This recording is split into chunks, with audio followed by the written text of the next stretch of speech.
बच्चों के लिए आज की कहानी चतुर लोमड़ी और अंगूर के बारे में है।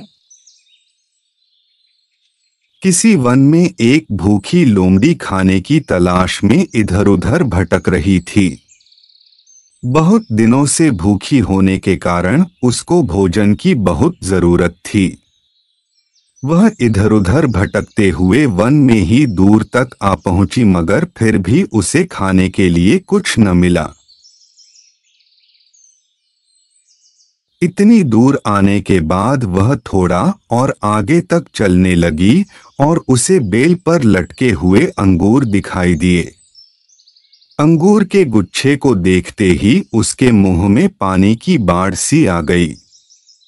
वह अंगूर के गुच्छों को देखते ही कहने लगी कि अब इन्हें मेरे अलावा कोई और नहीं खा पाएगा।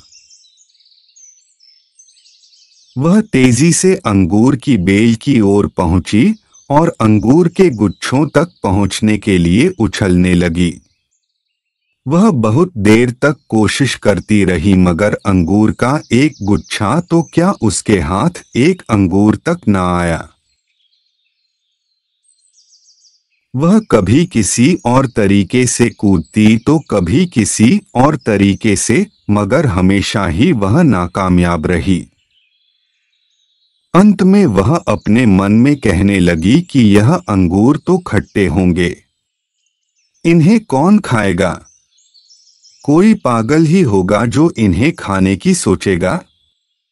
मैं तो एक चालाक लोमड़ी हूं और मुझे इन्हें खाना शोभा भी नहीं देता है। इन्हें खाना तो मेरी शान के खिलाफ है।